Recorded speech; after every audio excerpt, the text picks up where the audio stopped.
You have to remove the structural dependence on lands to your east. If you're looking for a way to free up options, which in a world that's changing, options are the best thing you can do, you need to make sure that your economic structure is not dependent on the reassertion of some pre-war environment, because that's not coming back. And even if it did, all that would do is put you back in the same position you're in. So that means largely removing natural gas from your fuel mix. Now, some people in Germany think you should do that for environmental reasons. I'm saying it's for security reasons, because right now you're dependent upon supplies from a hemisphere away, which is equally dangerous. That also means you need to turn your nuclear power plants back on. And that also means that your green community needs to make their peace with coal being your number one source of fuel for at least the next 20 years. Now, I would argue that the Green Party in Germany has already made their peace with coal. German carbon emissions, because of a lot of decisions you've made, are through the roof. They're going to stay high for decades. There's no way around that. Nuclear power plants are one of the few ways that you might be able to deal with that moving forward. But that also means that Germany's role as a major chemicals processor and producer is also over. Germans do high-end, precision-driven manufacturing. That is somewhat energy intensive. But if you remove the chemicals component, it's significantly less. Now that means you have to have an extra European partner. And the United States is the best short-term option there.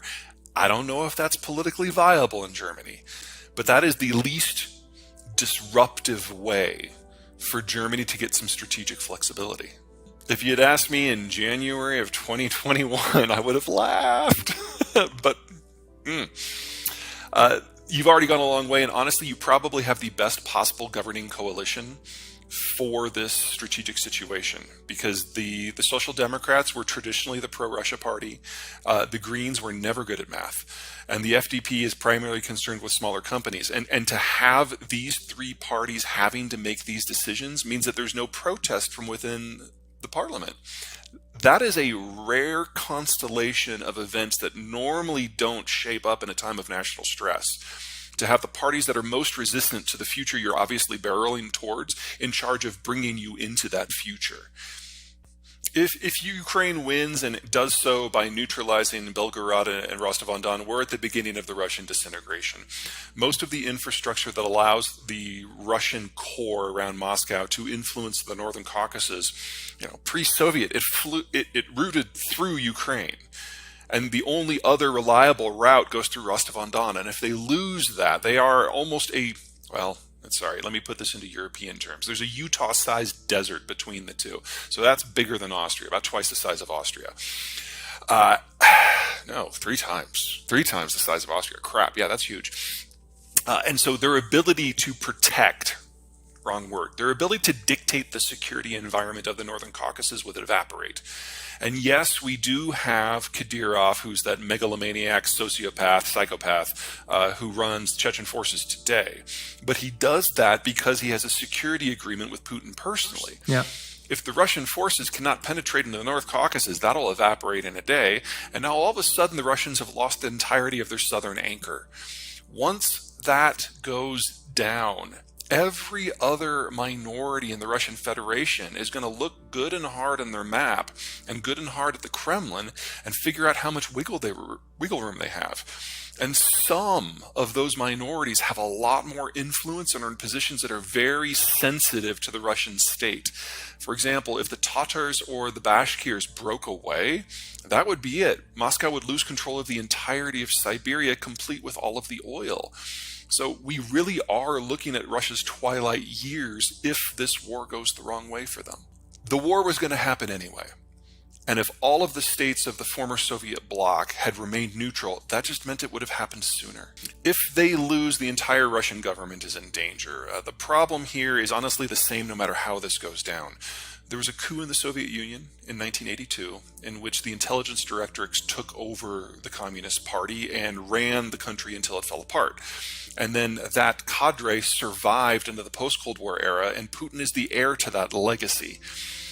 Also, in about 1986, the technical educational system in the Soviet Union fell apart and was never reconstituted, and it wasn't reconstituted in post-Soviet Russia either. So the entirety of the leadership cadre of today's Russian Federation is heir to those two problems. And it's only about 130 people. And they all see the world the same way. And Putin has purged it pretty much of anyone who might theoretically throw a coup. So, assuming for the moment that Putin were to die tomorrow, I don't think it would really matter for the war or the overall strategic aims. All of the people who are left in leadership see the world through more or less the same lens. Now, there would be probably a 3 to 6 month period where the remaining 130 people decide, who's going to be in charge, and that would be some valuable disruption time if you're Ukraine. But I don't think it fundamentally moves the needle. If Russia wins, well, honestly, that's a question for Berlin. Because what would probably happen is the Russians would get to the border of Warsaw and they would call up Stockholm and Berlin and Paris and London on a conference call and say, look, we know we can't match you on the field of battle. So we've already given the order. The nukes will launch tomorrow at noon. You have until then to forswear all defensive relationships with the Poles. They are not interested, except for maybe in buying time a little bit. Let me hit that in 3 pieces. First, and most importantly, I have no information that points fingers at anyone. So I personally do not know, and I do not know anyone who knows. And I've even been to Langley in the last few months, and they don't know. Officially anyway. So there's that. Number 2, the 2 dominant theories don't make much sense to me. So the first dominant theory, of course, is that the Russians did it to their own pipeline, but this was Russia's primary method of manipulating Germany, which they've done so effectively for so long, so that doesn't really hold water for me. The second theory is that the United States did it in order to make sure that the Europeans had no choice but to stand against the Russians. And I could have entertained that as of August 31st of last year. But on September 1, the Kremlin ordered Nord Stream shut down and publicly delivered an ultimatum to Berlin, basically saying, look, without this, you will deindustrialize and your entire economic model will fail. Or you can stab Ukraine in the back and pull out of the coalition supplying Ukraine, in which case we will turn it back on. You have to choose between being Western or modern. And the Americans were getting the hammer ready because from the last 30 years of German behavior, we thought we knew what the Germans were going to do. We thought they were going to side with the Russians again. And then they didn't. Germany chose to pay an incredibly steep economic and cultural price in order to protect its values. No one in the United States saw that coming, and that hammer got put down. So from the American point of view, everything that we could have ever asked of the Germans unexpectedly happened. And so we had no reason to blow it up. Now, my personal theory, and I have no information to back this up on the ground, is that it was Gazprom. Because the order to shut the pipeline off came from Moscow, not from Gazprom. And Gazprom contractually was now on the hook for paying the Germans for replacement supplies at whatever price the Germans had to pay to get those supplies. So, up by a factor of 8 almost overnight. But if force majeure kicked in, then that all goes away. So, that's my theory. Anyway, third and perhaps most importantly, the Swedes are 100% positive who did it. They say they've got proof, but if they provide proof that it was the Russians, then Europe has to cease trading completely with the Russians overnight, because you cannot have a trading partner that is targeting your critical infrastructure. And so the Swedes have been asked unofficially to sit on the information. They've been sitting on it now for almost 6 months. And the Danes also supposedly have information, and they're getting a little bit more antsy than even the Swedes, because, the Danes are already in NATO, whereas Sweden is still in the waiting room. So we're probably reaching a point fairly soon where some Scandinavian is going to leak this information out and force Berlin and Paris and the rest to do some very difficult things in a very short period of time. Luckily, the Europeans have had over a year now to cut their dependency upon the Russian space, and honestly, it's going a lot better than I had any reason to expect at the beginning. Hirsch's take is based on one interview with one unnamed source, and The way that it was outlined is not how the United States carries out special operations. So I'm going to put that in the category of absolute bullshit. Yeah. Even when he has such a high reputation and he has nothing. He has in the past. It has dwindled steadily over the decades. That is the concern in the United States, in London, and across Ukraine and all of Central Europe, is that the Germans will look for a way to go back to how things were. We're now at a point, I would argue, that even if the politics were right, the economics will never line up again. Most of the Russian commodities are produced in the permafrost. It's a territory that slows and buckles and bends, and the Russians cannot maintain that output in the long term without massive amounts of external funding and, more importantly, external labor, because their labor force is in a state of collapse. So the only way we can go back to 2020 in terms of energy and commodity supplies is if we have the war resolved, or at least settled overnight, and then someone steps forward with at least €1 trillion worth of investment, not for Ukraine, for Russia. I don't see that as being even remotely in the cards. German success these last 75 years has been based on 3 factors. Number one, a very high level of labor skill for precision manufacturing. Number two, access to various industrial bases throughout the European space in order to build a differentiated supply chain system for doing the parts of the labor system that are not as capital intensive and not as labor intensive and not as skill intensive. So basically, Poland is your Mexico, to oversimplify. And then third, a globalized system that allows the Germans to access low cost, high reliability, imported raw materials, especially energy, but also end markets that can absorb all of this product, because the Germans produce significantly more product than they could ever consume, not just at home, but in Europe as well. All 3 of those pillars are now gone. The German population has been aging for decades, and this was always going to be the decade that the bulge in the German population moves from the 50s and early 60s into mass retirement. So the labor force is no longer there. Second, the European system, that differentiated supply chain, most of the countries that Germany has integrated with have demographics that are just as bad. So Poland is actually aging faster than Germany. They're just a little bit younger. But the Netherlands is nearly as bad. Austria is nearly as bad. So the ability to maintain the production system from a labor point of view is going to get significantly weaker. And then probably third, most importantly, the Russian stuff's gone. It's not coming back. And as we've seen in the United States, people around the world are celebrating that it's Joe Biden and not Donald Trump.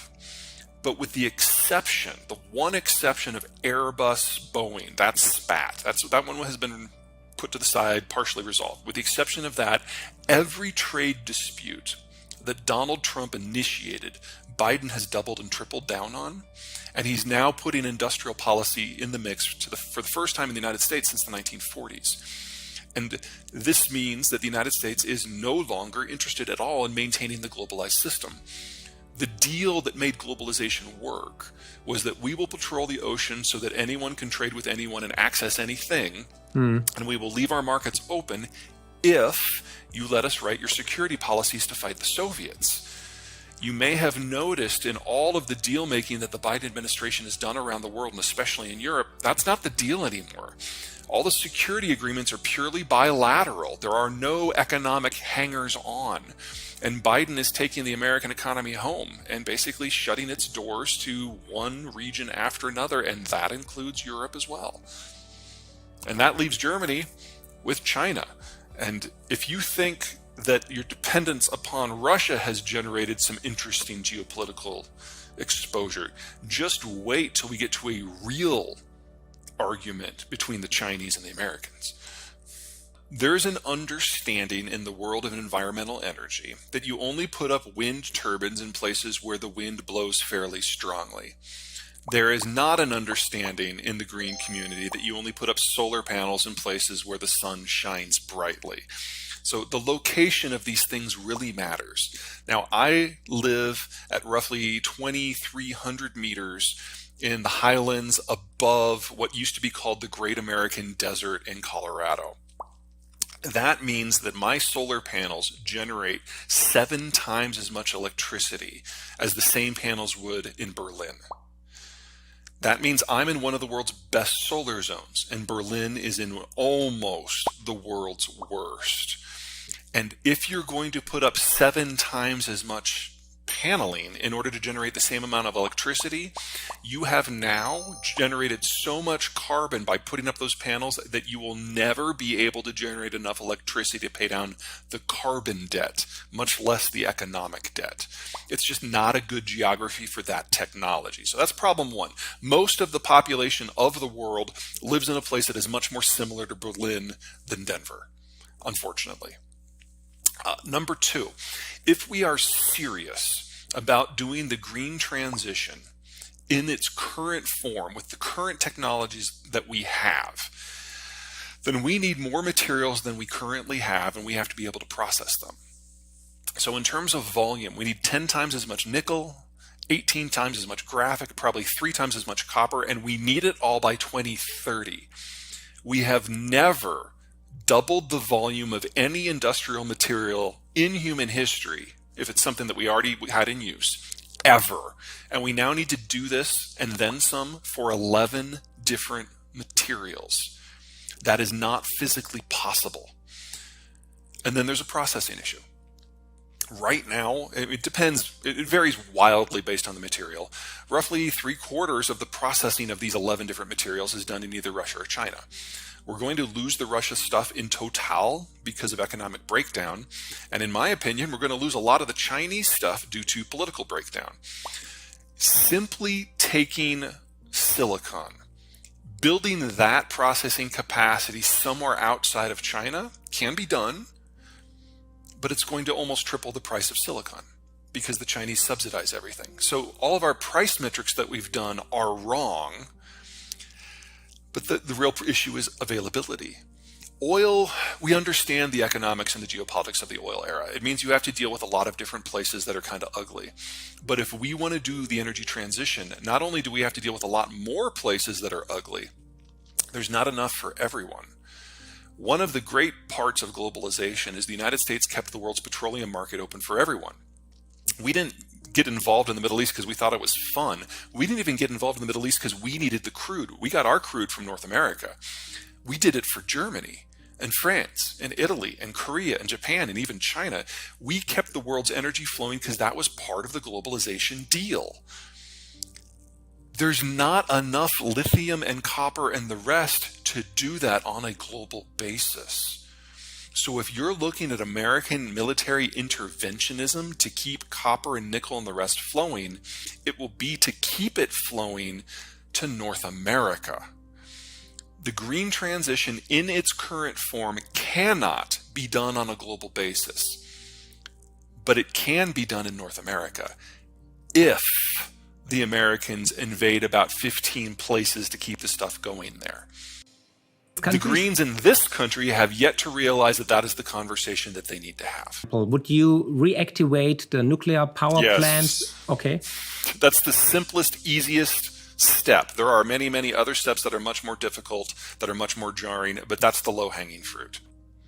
And Germany probably needs to take a page from the U.S. state of Wisconsin. I don't think the German manufacturing model can continue in its current form for a number of reasons, but that doesn't mean that there is no manufacturing model that might work. So Wisconsin is part of our old Rust Belt. They used to build the cars and the machinery. Now they do a lot of precision work for components that are then flown to other locations for assembly. Now, Germany is a really big country to do that at scale, but if we're moving into a world where supply chains for manufacturing break down on a global basis, the need for the difficult to get parts, I'm thinking transmissions here, for example, for automotive, is going to skyrocket. And Germany's skill set is much more appropriate to that role than the kind of the mass manufacturing capacity that we've become used to in the past.